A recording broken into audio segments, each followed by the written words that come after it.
Saudari-saudara sekalian, kita sampai pada bab terakhir dari konstitusi dogmatis mengenai wahyu ilahi yang diberi judul Kitab Suci dalam Kehidupan Gereja. Seperti perjumpaan yang lalu, saya ingin menyampaikan hal-hal pokok dari masing-masing artikel, masing-masing nomor. Lalu nanti pada bagian berikutnya akan diberikan contoh-contoh yang diharapkan dapat menjelaskan apa yang dikatakan di dalam konstitusi itu. Intinya, kalau nanti mau membaca keseluruhan dari konstitusi itu, pesan dasarnya adalah tidak mengenal kitab suci berarti tidak mengenal Kristus. Itu saja sebetulnya. Lalu karena tidak mengenal kitab suci berarti tidak mengenal Kristus, padahal Kristus adalah pokok iman kita, lalu iman kita juga tidak akan semakin kuat atau semakin menyegarkan kalau kita tidak membaca kitab suci. Nomor 21 diberi judul Gereja Menghormati Kitab-Kitab Suci. Menghormati ya pasti. Intinya begini, kitab suci dan tentu saja tradisi suci adalah norma iman tertinggi. Ini penting, kitab suci dan tentu saja penafsiran oleh magisterium gereja adalah norma iman tertinggi. Artinya apa? Ukuran iman. Dikutip di sana surat kepada orang Ibrani bab 4 ayat 12 yang bunyinya begini. Oleh karena itu, bagi kitab suci, berlakulah secara istimewa kata-kata, memang sabda Allah penuh kehidupan dan kekuatan. Sabda Allah penuh kehidupan dan kekuatan. Catatan kecil, kalau kita membaca sabda Allah, itu tentu tulisan kitab suci, tetapi di balik itu adalah pribadi Yesus Kristus. Jangan pernah lupa itu. Kemudian di dalam Kisah Para Rasul bab 20 ayat 32 ini ada satu kalimat yang menarik. Di tempat lain juga menarik, tetapi dalam konteks ini saya akan membacakan kenapa ini menjadi menarik. Dalam perpisahan dengan para penatua Efesus, Paulus itu mengatakan begini, dan sekarang aku menyerahkan kepada Tuhan, menyerahkan kamu kepada Tuhan dan kepada firman kasih karunia-Nya. Melihat istimewanya? Mestinya kalau berpikir biasa, artinya tidak tanpa kesulitan, bunyinya mesti begini. Dan sekarang aku menyerahkan kamu kepada Tuhan, itu jelas, dan menyerahkan firman kasih karunia kepadamu. Maksudnya firman itu diserahkan kepada para penatua untuk diwartakan. Tetapi di sini kalimatnya lain. Sekarang aku menyerahkan kamu kepada Tuhan, jelas, dan kepada firman kasih karunia-Nya yang berkuasa membangun kamu dan menganugerahkan kepada kamu bagian yang ditentukan bagi semua orang yang telah dikuduskannya. Jadi para penatua itu diserahkan kepada firman. Karena apa? Karena firman itu bisa membangun kehidupan, membaharui kehidupan. Dengan demikian, lewat artikel 21 ini, digarisbawahi betapa pentingnya kitab suci. Maka, konsekuensinya, adalah nomor-nomor berikut 22, 23, 24, dan 25. Nomor 22, dianjurkan terjemahan-terjemahan yang tepat. Kitab suci, kita semua tahu, Perjanjian Baru ditulis dalam bahasa Yunani. Kitab suci Perjanjian Lama ditulis di dalam bahasa Ibrani. Menerjemahkan suatu teks yang begitu penting itu sangat dahsyat, sulit bukan main. Dengan mempertimbangkan bukan sekedar menerjemahkannya secara harafiah, kata ini bahasa Indonesianya begini, bukan, tetapi bagaimana pesan yang termuat di dalam bahasa asli itu dapat ditangkap dan disampaikan kepada pendengar yang mempunyai bahasa yang berbeda, dan dengan demikian mempunyai cara dari tempat yang berbeda dan mempunyai latar belakang budaya yang berbeda. Tidak mudah. Kalau pernah menerjemahkan suatu buku ke dalam bahasa lain, itu bisa memahami kesulitannya. Oleh karena itu, terjemahan-terjemahan kitab suci itu ada bermacam-macam. Dalam bahasa Inggris itu ada macam-macam versi. Dalam bahasa Indonesia itu syukur kepada Allah sampai sekarang hanya ada satu versi. Karena apa? Sebelum tahun 70-an, Gereja Katolik itu mempunyai ahli-ahli kitab suci yang menerjemahkan sendiri. Saudara-saudara kita, Gereja Protestan, mempunyai ahli-ahli yang menerjemahkannya sendiri. Ini kitab suci yang diterjemahkan oleh ahli-ahli Katolik. Sampai tahun 74. Sesudah itu tidak ada lagi kecuali di perpustakaan. Karena sesudah itu dalam rangka persatuan gereja sebagai simbol yang sangat dahsyat maknanya, Gereja Katolik, ahli-ahli kitab Katolik, dan tentu saja konferensi wali gereja mengatakan, sudahlah terjemahan yang kita buat itu selesai. Kita bergabung, artinya ahli-ahli Katolik bergabung dengan ahli-ahli Protestan di dalam Lembaga Alkitab Indonesia untuk menerjemahkan bersama-sama, kecuali yang Deuterokanonika, karena ahli-ahli Protestan tidak mengakui itu. Jadilah terbitan ini, terbitan bersama, dan pada bagian depan ditulis terjemahan ini diterima dan diakui oleh Konferensi Wali Gereja Indonesia. Jadi sekarang kita mempunyai satu terjemahan resmi, dan yang terjemahan lama dari Gereja Katolik masih ada di perpustakaan untuk studi, karena terjemahan itu sangat berharga. Nah, terjemahan yang ini, yang praktis dari tahun 74, itu sekarang sedang direvisi. Silahkan membayangkan revisi terjemahan itu butuh waktu tidak 1 bulan, 2 bulan, sudah 10 tahun belum selesai. Belum nanti sosialisasinya, belum kesulitannya kalau mengundang sesudah diterjemahkan dari bahasa asli ke bahasa Indonesia, nanti masih konsultasi lagi dengan ahli-ahli bahasa. Ini kalau begini, ini maksudnya apa? Kalau begini bisa dimengerti bagaimana? Prosesnya panjang, tetapi gereja sangat menganjurkan terjemahan yang tepat. Terjemahan yang tepat itu tidak mudah.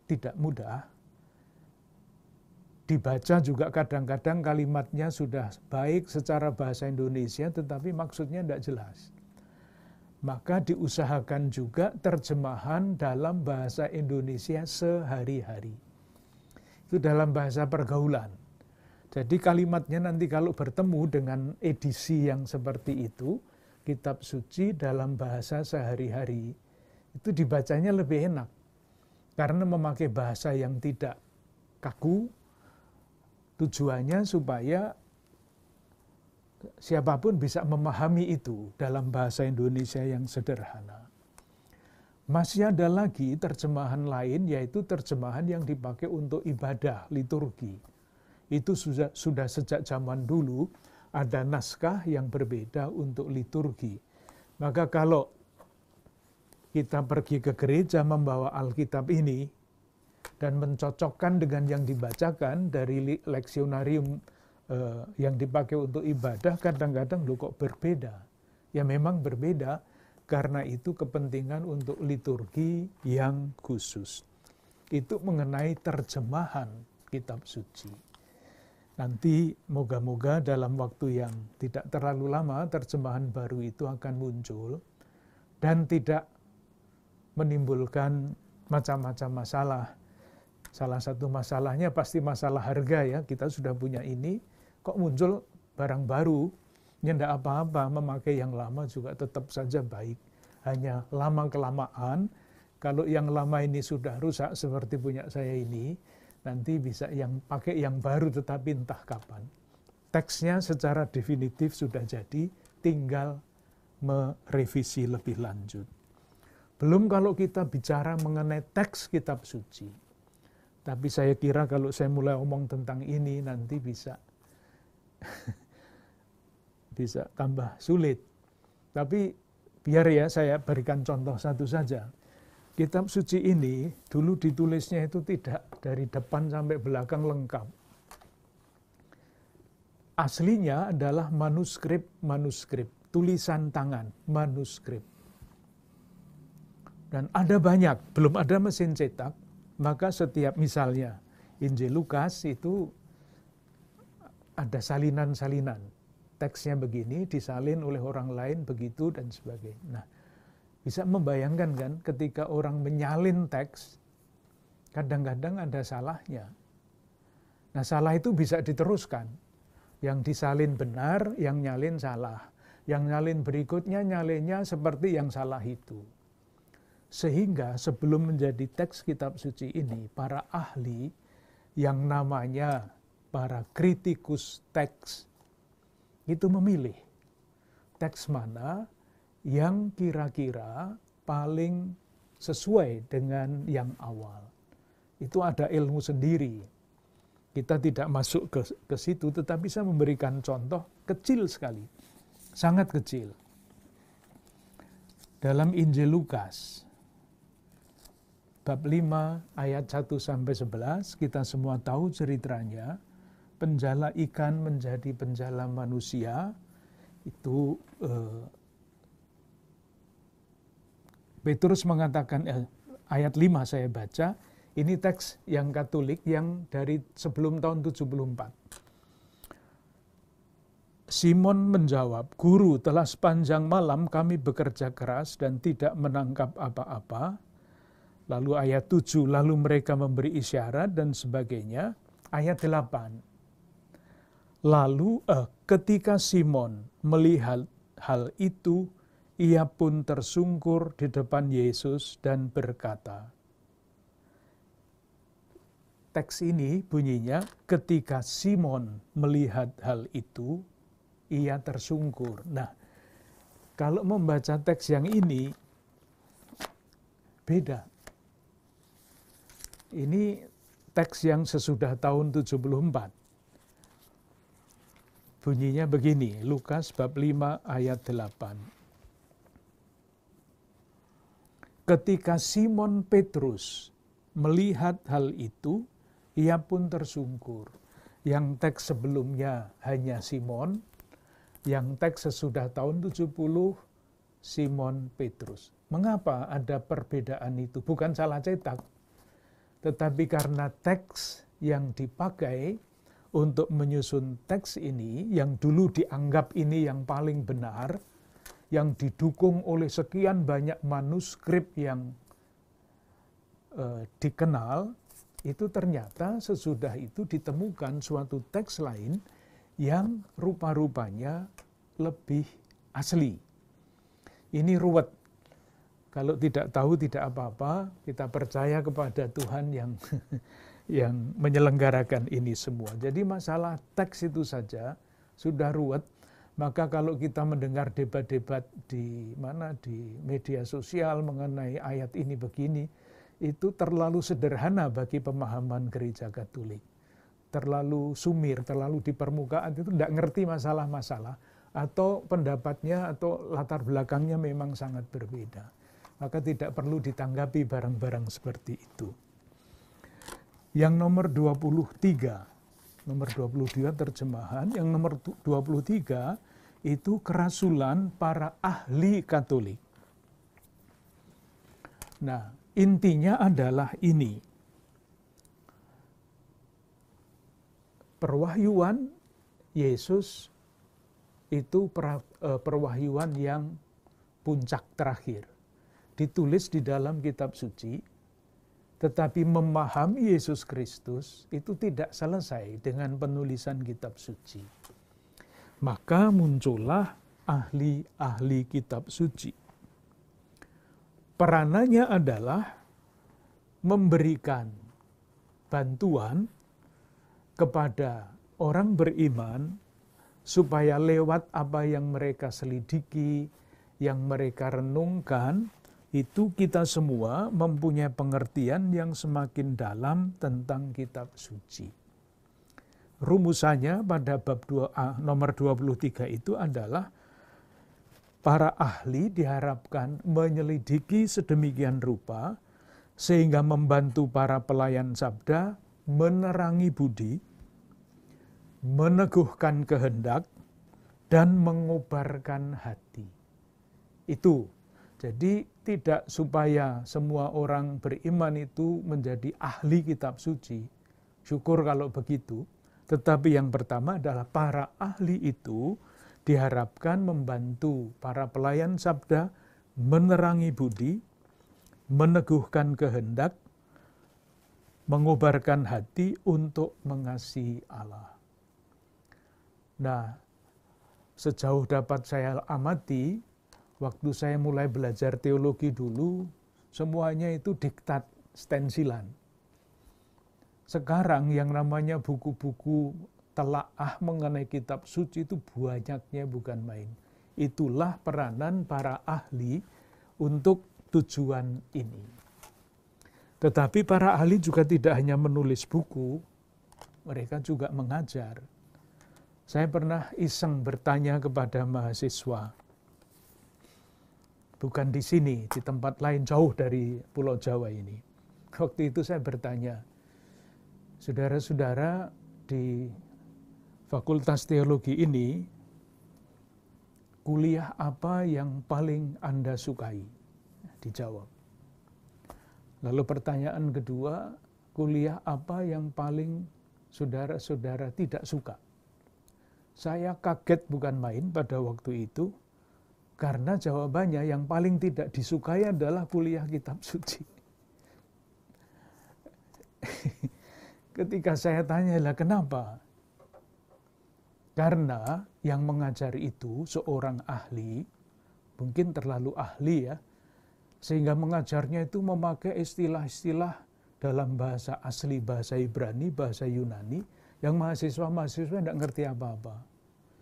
Tapi kan kalau sudah pakai bahasa asing itu kan kelihatan hebat ya. Padahal muridnya nggak ngerti apa-apa.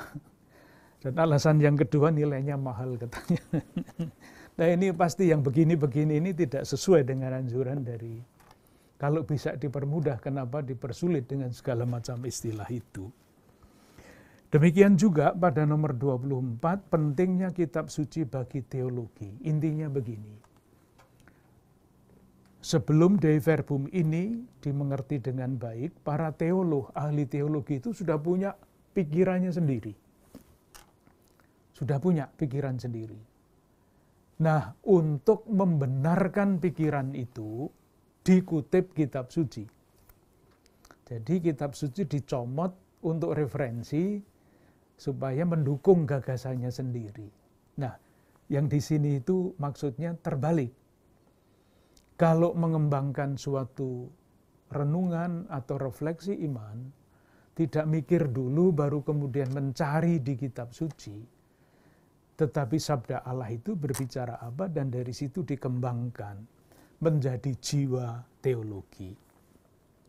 Yang nomor 25 itu judulnya adalah dianjurkan pembacaan kitab suci, membaca kitab suci. Dan istilah yang dipakai, saya kutip misalnya, maka hendaklah mereka dengan suka hati menghadap nas yang suci sendiri. Bahwa doa harus menyertai pembacaan kitab suci. Nah, ketika kita bicara pada artikel berapa itu di depan, artikel 12 misalnya, judulnya adalah bagaimana kitab suci harus ditafsirkan, menafsirkan kitab suci. Pada artikel yang 25 itu bukan menafsirkan kitab suci, tetapi menghadap nas suci ini, membawanya di dalam doa. Sangat berbeda. Nah, harapannya para ahli yang dapat membantu kita tadi untuk menerangi budi, meneguhkan kehendak dan mengobarkan hati, itu sungguh-sungguh digunakan, peranan para ahli itu digunakan untuk membantu kita supaya bisa menghadap kitab suci. Sangat berbeda. Bacaan rohani itu bukan tafsir. Tentu kedua-duanya mempunyai hubungan yang sangat erat. Kalau kita tidak tahu apa-apa tentang kitab suci, ya pasti tidak mudah untuk menghadap kitab suci. Tetapi ketika kita tahu lebih banyak mengenai kitab suci dalam arti pengertian budi, nah dengan pengertian budi itu pasti kita bisa diteguhkan kehendak kita dan dikobarkan hati kita. Ada buku-buku yang sangat bagus dari para ahli yang menggunakan keahlian mereka untuk membantu. Jadi bacaan rohani, jadi bukan diktat ilmu tafsir kitab suci, tetapi menjadi bahan retret dan sebagainya. Itu banyak termasuk di dalam bahasa Indonesia. Itu yang dikatakan di dalam dokumen ini. Sekarang saya ingin memberikan 1-2 contoh untuk ilustrasi bagaimana pesan-pesan pada bagian terakhir ini ditanggapi. Yang pertama, kitab suci di dalam liturgi. Ada satu dekrit atau dokumen Konsili Vatikan II yang berbicara tentang liturgi yang disebut Sacrosanctum Concilium. Pada nomor 24 dikatakan bahwa di dalam liturgi kitab suci itu dikutip, dibacakan, dijelaskan di dalam homili, mazmur dinyanyikan, dan dengan ilham kitab suci itu permohonan dilambungkan, doa-doa dan madah dilakukan. Bagus ya, Sacrosanctum Concilium. Nanti bisa dicari sendiri, nomor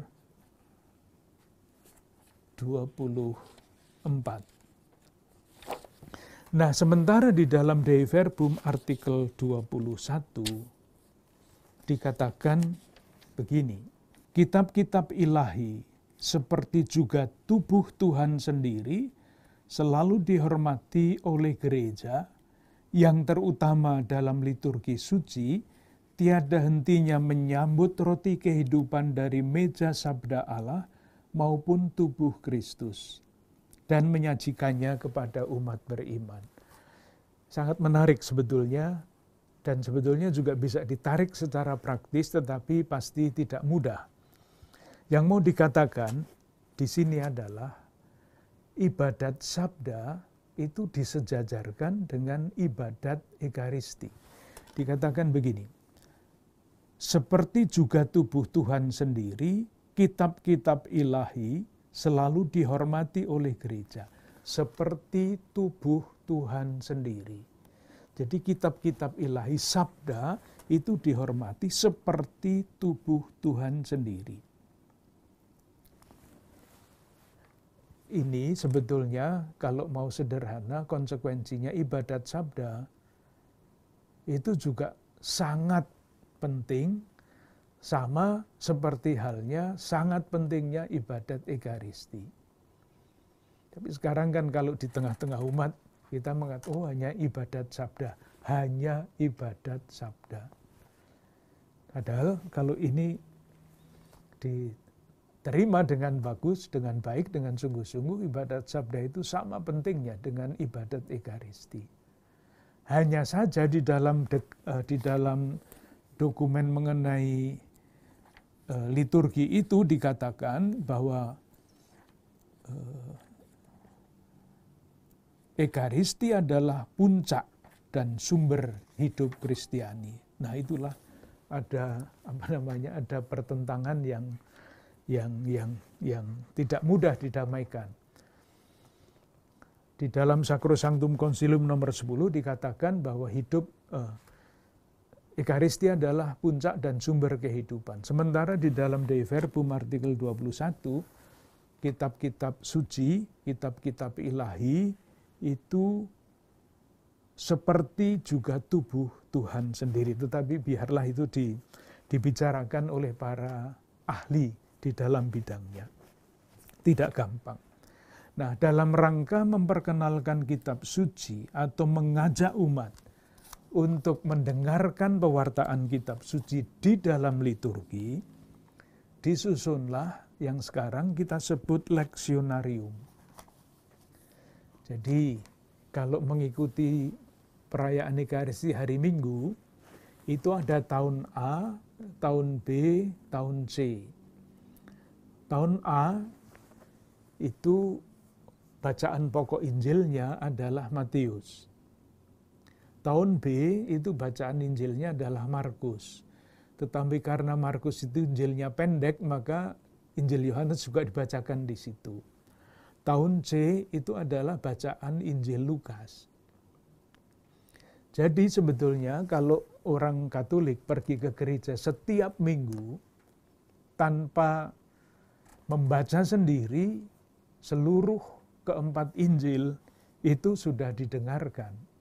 Dan begitu terus berputar, tahun A, tahun B, tahun C, terus kembali lagi tahun A, tahun B, tahun C.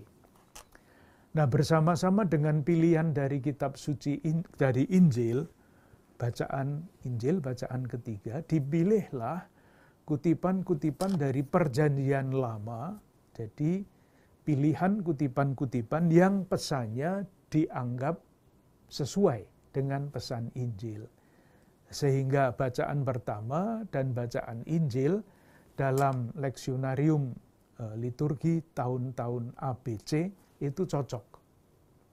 Sementara bacaan kedua itu diambil dari bagian-bagian lain dari kitab suci Perjanjian Baru yang bukan Injil. Jadi sekali lagi, kalau orang Katolik pergi ke gereja setiap minggu dalam 3 tahun, itu praktis seluruh Injil keempatnya sudah didengarkan, diwartakan, dan diulas. Dan bagian-bagian Perjanjian Lama yang paling penting, sementara dari bacaan kedua, bagian kitab suci yang lain. Ada lingkaran yang lain, yaitu lingkaran harian, bukan lingkaran mingguan. Ada tahun 1 dan tahun 2, tahun ganjil, tahun genap, sekarang pasti tahun kedua. Sama, kalau umat Katolik pergi ke gereja setiap hari atau membacalah sekurang-kurangnya renungan harian setiap hari menurut kalender kitab suci, kalender liturgi, maka dalam waktu 2 tahun sebagian terbesar dari kitab suci itu sudah terbacakan. Itu peranan kitab suci di dalam liturgi, sehingga liturgi itu mendapat inspirasinya dari kitab suci, dan pembangunan jemaat juga demikian. Itu yang pertama, kitab suci di dalam liturgi. Yang kedua, nilai-nilai relatif di dalam kitab suci.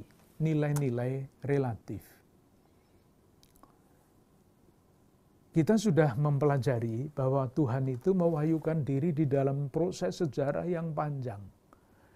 Dan sejarah itu memuat konteks, budaya, zaman, tempat. Konsekuensinya,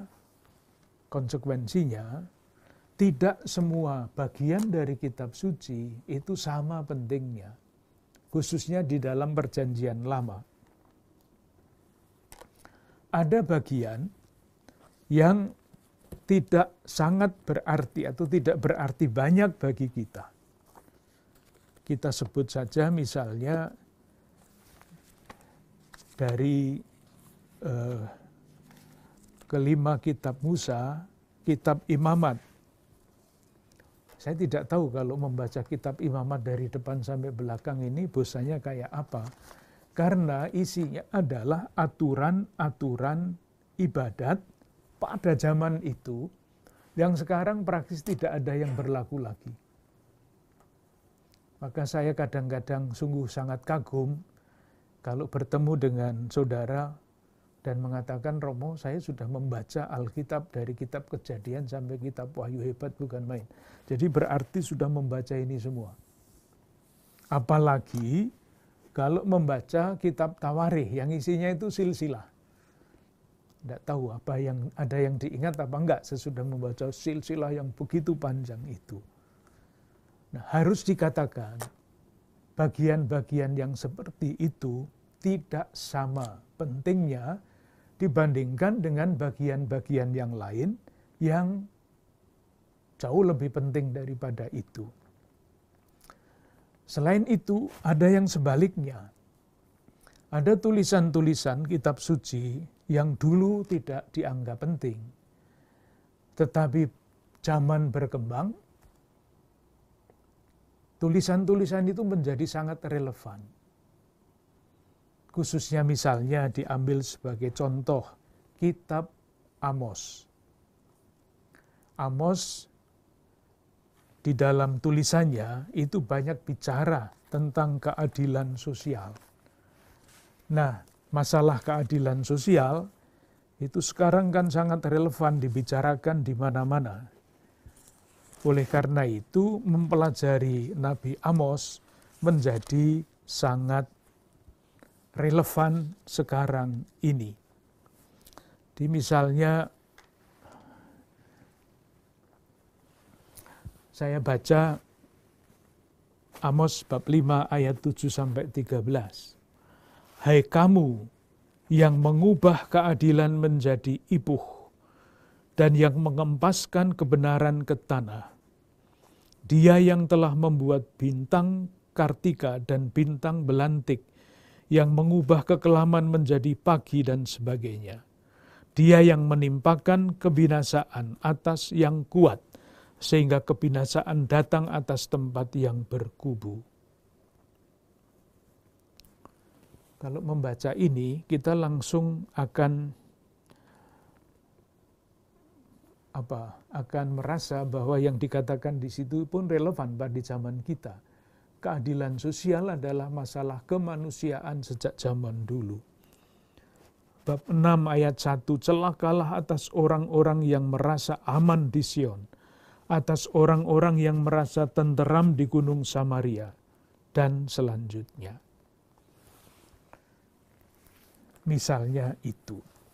Jadi, kalaupun dikatakan bahwa kitab suci itu penting bagi kehidupan gereja, harus dibedakan mana yang terikat pada konteks zaman sehingga tidak relevan lagi, tetapi ada yang terikat konteks zaman tetapi tetap relevan untuk kita. Yang terakhir, kalau dikatakan kitab suci di dalam kehidupan gereja, kita juga bisa mengambil contoh yang sangat konkret. Misalnya apa? Saya akan memberikan contoh, satu kecil, satu agak besar. Contoh kecil yang dapat mendorong gereja untuk terus mengusahakan keadilan. Saya akan mengutip Injil Markus bab 10 ayat 17 sampai 27. Kisahnya kita semua hafal, orang kaya sukar masuk kerajaan surga. Nah, di dalam wawancara antara orang kaya dan Yesus, itu percakapannya begini. Saya baca mulai ayat 17, bagian yang kedua. Guru yang baik, apa yang harus kuperbuat untuk memperoleh hidup yang kekal? Jadi, cita-citanya hebat, mau melakukan sesuatu yang perlu untuk hidup yang kekal. Jawab Yesus, mengapa kau katakan aku baik? Tidak seorang pun yang baik selain daripada Allah saja. Lalu Yesus mengutip, engkau tentu mengetahui perintah Allah. Ini perintah Allah dalam Taurat Musa. Jangan membunuh, jangan berzina, jangan mencuri, jangan mengucapkan saksi dusta, jangan mengurangi hak orang, hormatilah ayah dan ibumu. Ini kutipan. Lalu kata orang itu kepadanya, Guru, semuanya itu telah kuturuti sejak masa mudaku. Tetapi Yesus memandang dia dan menaruh kasih kepadanya dan selanjutnya. Kalau kita tidak membaca dengan teliti, ya sudah, inilah perintah di dalam hukum Musa. 10 perintah Allah itu bunyinya begitu. Dikutip, dan orang muda kaya itu sudah menjalankannya semua. Gitu kan? Tetapi coba lihat, mulai teliti, membandingkan antara yang dikutip dan yang menjadi kutipan. Di depan hormatilah ayah dan ibumu, itu ada tanda petik perintah tambahan yang tidak ada di dalam kutip yang dikutip, yaitu jangan mengurangi hak orang. Itu tidak ada di dalam ke-10 perintah, tetapi masuk di sini. Nah, kalau kita tidak awas, lalu ya sudah lewat begitu saja. Tetapi kalau kita awas, membaca ini, kita bertanya ketika membaca kisah ini, mengapa Markus di dalam Injilnya menambahkan kalimat ini, jangan mengurangi hak orang. Itu yang namanya redaksi. Nah, rupa-rupanya, nah ini penafsiran. Jadi pertanyaannya adalah, mengapa Markus meredaksi dan menambahkan ayat ini, bagian ini? Tafsirannya, kemungkinan besar di balik kisah orang kaya yang ingin mendapat hidup kekal itu, ada struktur sosial yang tidak adil. Struktur sosial yang tidak adil. Di dalam struktur sosial yang tidak adil itu, mengambil hak orang lain itu dianggap biasa.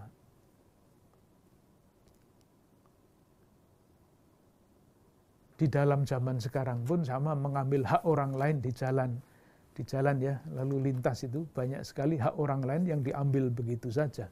Itu hanya di jalan, belum di tempat-tempat lain, di dalam dunia bisnis dan sebagainya, di dalam dunia pemerintahan dan sebagainya. Tetapi karena sudah biasa mengambil hak orang lain, tidak dianggap hal yang harus dikoreksi. Nah, sebetulnya orang muda yang kaya ini rupanya tidak sadar akan hal itu, bahwa dia itu menjadi kaya karena dia mengambil hak orang lain tanpa merasa bersalah. Maka Markus, karena gerejanya, jemaatnya membutuhkan pengetahuan itu, dia memasukkan kebiasaan yang tidak baik itu di dalam perintah Allah ini. Moga-moga tidak terlalu sulit. Nah, kalau ini dibaca dan dipahami dengan baik, menjadi inspirasi bagi gereja untuk tidak sekedar menyalahkan orang kaya. Enggak, orang kaya yang baik itu banyak. Paulus juga didukung oleh orang-orang kaya pada zamannya. Tetapi masalahnya adalah orang itu kaya karena mengambil hak orang lain tanpa merasa bersalah. Nah, kalau dipahami seperti itu, pertama tentu belum memahami, tetapi bertanya dulu, mengapa ini kok tidak ada di dalam yang dikutip, kok masuk di sini?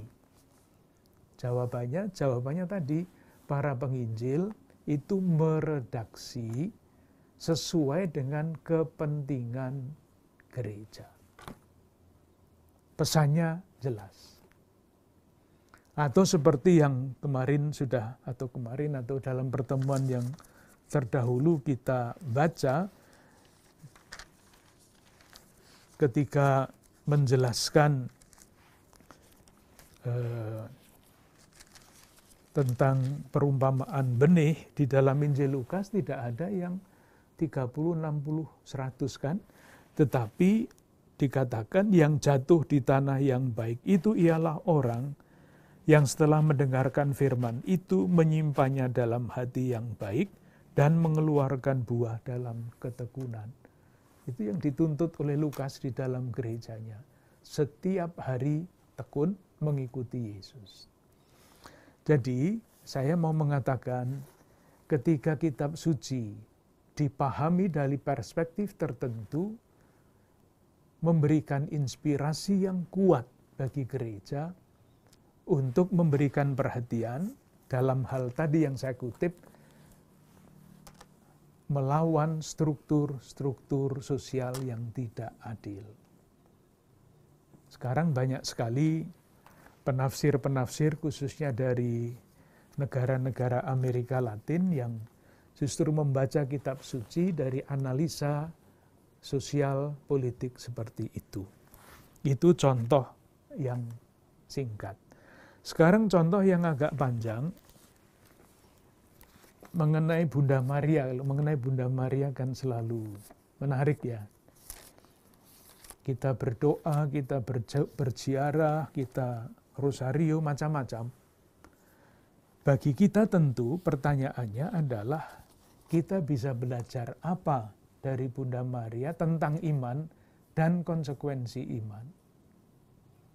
Itu kan, kita tidak sekedar mohon doa-doa Maria, pengantaraan Maria, tetapi meneladan Bunda Maria.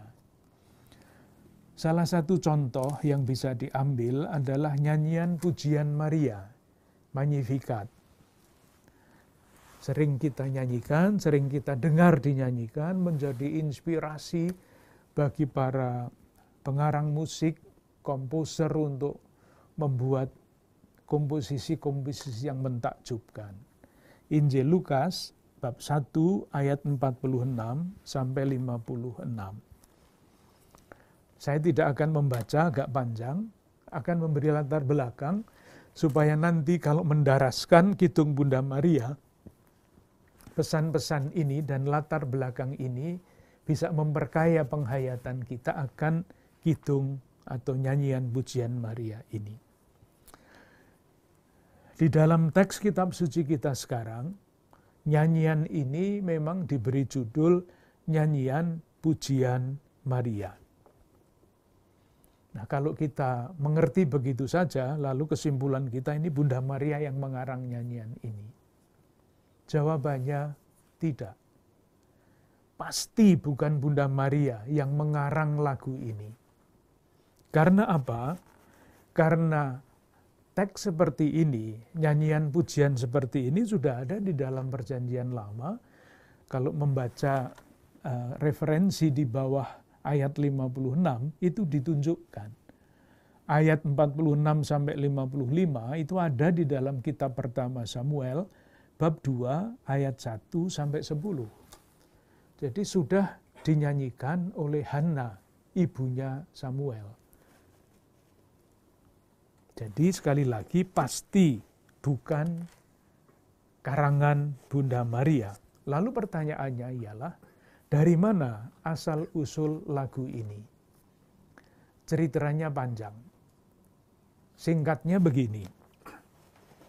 Lagu ini, pujian seperti ini, adalah nyanyian yang sangat populer di lingkungan komunitas yang biasa disebut orang-orang miskin Yahweh. Itu istilah teknis, orang-orang miskin Yahweh. Siapa mereka ini? Orang-orang miskin Yahweh ini. Harus kembali kepada sejarah. Secara singkat begini, kalau masih ingat, pada tahun 587 sebelum Masehi, itu kerajaan Yehuda dikalahkan oleh Raja Babel. Itu historis, 587 sebelum Masehi. Semua penduduk diangkut ke Babilonia, dibuang. Maka disebut pembuangan Babilonia. Tinggal di sana. Nah, 50 tahun kemudian, Babilonia dikalahkan oleh kerajaan Persia. Politik kerajaan Persia ini berbeda. Kalau kerajaan Babilonia itu membuang orang, Raja Persia memulangkan orang. Orang-orang Yahudi yang berada di pembuangan diberi izin untuk kembali ke tanah air mereka. Tetapi ternyata tidak semua mau kembali. Kenapa? Ada beberapa sikap yang berbeda. Yang pertama, orang-orang yang merasa bahwa dosa mereka sudah terlalu besar, sehingga tidak bisa diampuni lagi. Dibuang itu berarti diseksa karena dosa-dosanya yang terlalu besar. Putus asa. Yang kedua, faham pada waktu itu, kalau dua bangsa berperang itu yang berperang adalah yang di atas dewa-dewi mereka. Ternyata Yahweh kalah dengan dewa-dewi Babilonia. Maka apa gunanya kembali kepada Yahweh yang kalah itu? Yang ketiga adalah orang-orang hebat yang selama pembuangan tidak hanya meratapi nasib, tetapi berjuang. Ada yang menjadi bupati, ada yang selama 50 tahun menjadi pedagang besar, sudah nyaman tinggal di Babilonia. Untuk apa kembali ke tanah terjanji? Kalau di sini kami sudah merasa senang, nyaman. Nah, yang keempat adalah orang-orang yang tetap berpegang pada janji Allah. Ketika mereka diberi izin untuk kembali ke Palestina, mereka menggunakan kesempatan itu. Tanpa modal, modalnya adalah janji. Mereka membangun kembali tanah yang sudah porak-poranda itu. Mereka inilah yang selalu menyanyikan, di lingkungan mereka inilah nyanyian seperti ini sangat populer. Allah memberi janji untuk menyelamatkan umatnya. Jadi meskipun sudah terpuruk habis, dibuang di Babilonia, janji itu masih berlaku. Maka ketika Raja Persia mengizinkan mereka kembali dengan harapan pada janji itu. Itu yang disebut orang-orang miskin Yahweh. Nah, langkah berikutnya dalam perjalanan waktu, orang-orang yang percaya kepada janji itu melihat bahwa janji mereka itu terpenuhi oleh Yesus. Ini pemenuhan janji Allah itu. Kenapa? Kenapa mereka melihat di dalam diri Yesus janji-janji Allah itu terpenuhi? Misalnya satu, Yesus di dalam pengajarannya menyatakan orang-orang miskin, lapar, haus, yang dibenci itu adalah orang-orang yang berbahagia, yang dicintai oleh Tuhan.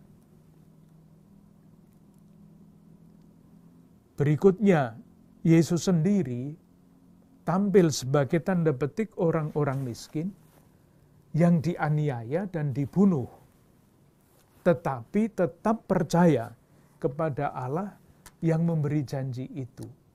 Bukan main. Sudah mati, dibunuh, habis, tetapi kepercayaannya masih ada. Nah, kepercayaan itu tidak sia-sia. Karena akhirnya Yesus dibangkitkan oleh Allah menjadi juru selamat seperti yang dijanjikan. Nah, orang-orang yang tadi, yang awal mulanya kembali ke tanah terjanji, pada zaman itu menemukan, yang sudah mempunyai nyanyian yang seperti ini, menemukan di dalam diri Yesus kepenuhan janji itu. Nah, karena itulah lagu yang asli itu digubah sesudah wafat dan kebangkitan Kristus. Moga-moga jelas. Jadi lagu ini populer di lingkungan orang-orang miskin Yahweh. Mereka melihat, merasa yakin bahwa Yesus adalah kepenuhan janji Allah. Lagu yang sudah lama ini digubah. Dan oleh Injil Lukas, oleh penginjil Lukas, nyanyian yang sudah digubah, nyanyian pujian akan Kristus yang bangkit, akan karya Allah di dalam Kristus yang bangkit ini, diletakkan di dalam diri Bunda Maria sebagai wakil orang miskin Yahweh. Pribadi yang tetap percaya dan yakin bahwa kepercayaannya tidak sia-sia.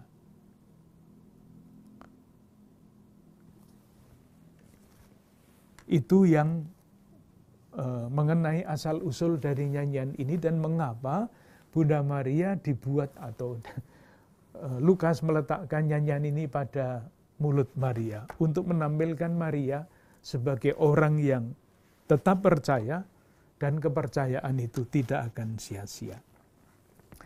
Nah, kalau demikian, lalu apa yang dapat kita amati di dalam kidung ini?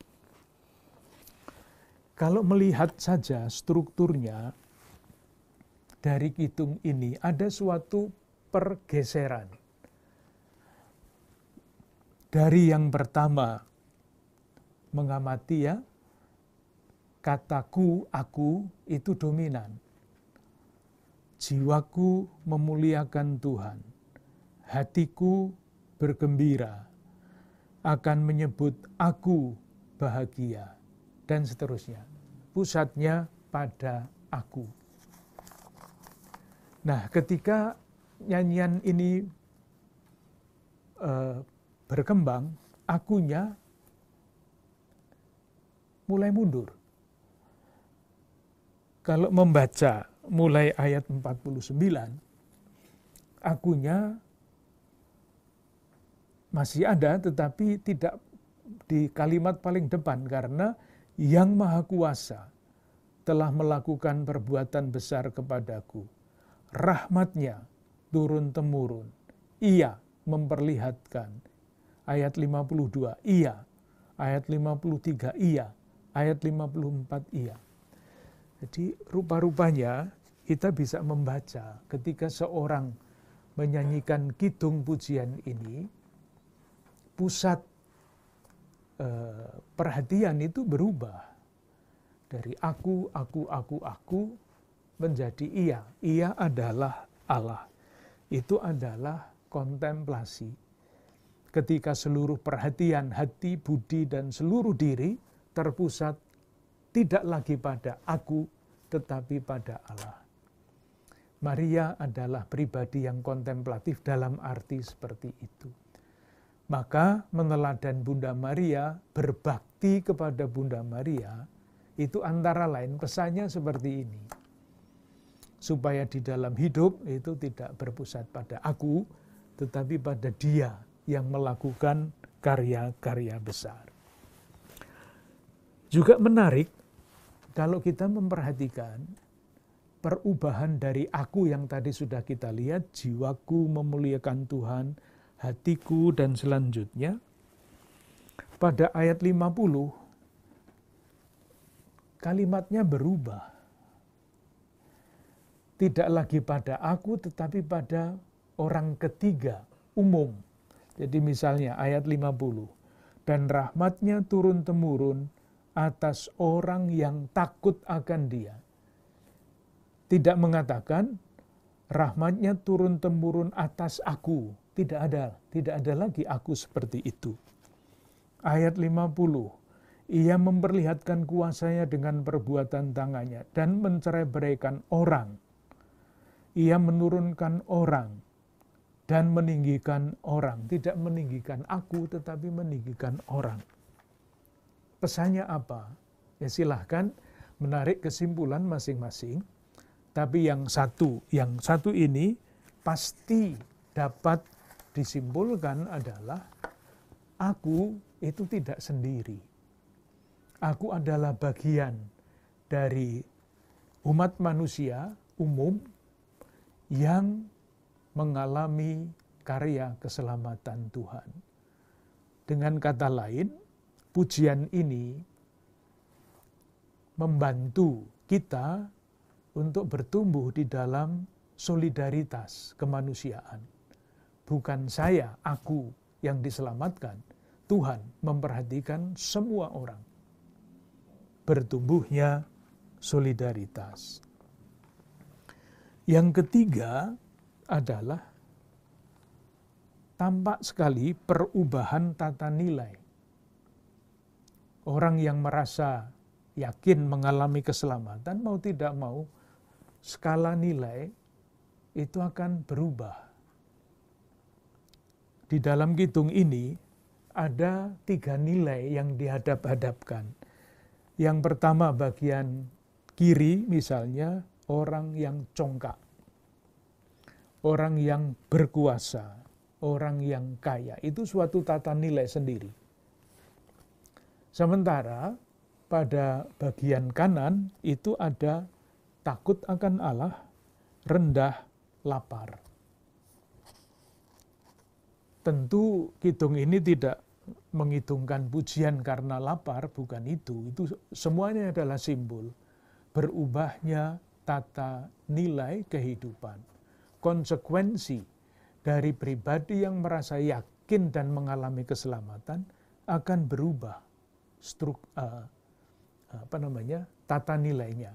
Seperti Paulus yang pernah kita lihat, semuanya ku anggap rugi karena Kristus.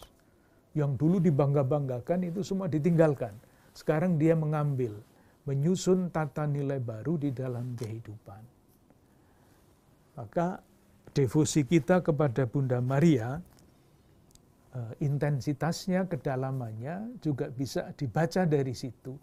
Sejauh mana dengan bantuan doa-doa Bunda Maria dan teladan Bunda Maria, saya didorong untuk mengubah skala nilai di dalam hidup saya. Itu tentu suatu pembicaraan tersendiri. Yang terakhir adalah pertanyaannya, apakah yang didoakan oleh Bunda Maria ini real apa enggak? Jadi misalnya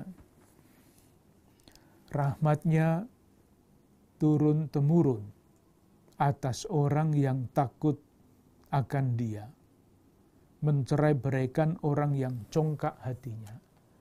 Real apa enggak itu? Dia yang congkak tambah congkak, yang menderita tambah menderita, gitu kan sekarang ini. Atau yang berikutnya, menurunkan orang yang berkuasa, meninggikan orang yang rendah. Ada apa enggak yang kayak gitu itu? Susah dilihat, mungkin tidak ada. Dan selanjutnya, Pertanyaannya, kenapa Bunda Maria bisa berhitung seperti itu? Orang-orang miskin bisa menghitungkan ini kalau realitas hidup mereka itu sangat berbeda. Jawabannya, itulah yang namanya pengharapan. Seperti sudah selalu saya katakan, harapan itu tidak sama dengan optimisme. Optimisme itu hitung-hitungan manusia. Melihat situasi begini, analisa begini, saya optimis. Nanti dan sebagainya. Nah, kalau yang dioptimismekan itu tidak menjadi kenyataan, hancurlah optimisme itu menjadi pesimisme. Harapan itu lain. Harapan itu landasannya pada janji Allah yang tadi kita ulang-ulang terus itu. Dalam satu kalimat, sebagai penutup, mengutip surat Rasul Paulus, ia yang telah memulai karya yang baik akan menyelesaikannya. Harapan itu landasannya iman. Akan Allah yang berkarya akan menyelesaikan karyanya itu. Nah, harapan seperti ini membebaskan kita dari kesombongan. Satu, mudah sekali orang sombong kan? Kalau ada sesuatu yang berhasil di dalam gereja, di dalam usaha kita tidak boleh sombong-sombong. Karena Allah sebetulnya yang berkarya itu, bukan saya. Yang kedua, harapan seperti ini juga membebaskan kita dari putus asa. Kalau gagal terus, realitas kejahatan lebih kuat daripada kebaikan, kebohongan daripada kebenaran, itu kita bisa putus asa. Nah, harapan seperti ini membebaskan kita dari putus asa. Karena apa? Itu tadi landasannya iman. Ia yang telah memulai karya yang baik akan menyelesaikannya juga. Dengan demikian, meneladan Bunda Maria mestinya membuahkan keutamaan-keutamaan seperti itu. Jadi, tidak sekedar memohon, itu juga bagus, itu juga penting. Mohon doa, mohon pengantaraan, tetapi meneladan Bunda Maria. Nah, untuk menutup semua rangkaian ini, saya mengutip surat Rasul Paulus kepada jemaat di Korintus bab 15 ayat 58. Apa artinya berharap, hidup di dalam pengharapan? Karena itu, saudara-saudaraku yang kekasih, berdirilah teguh, jangan goyah, dan giatlah selalu di dalam pekerjaan Tuhan. Sebab kamu tahu bahwa dalam persekutuan dengan Tuhan, jerih payahmu tidak sia-sia. Terima kasih.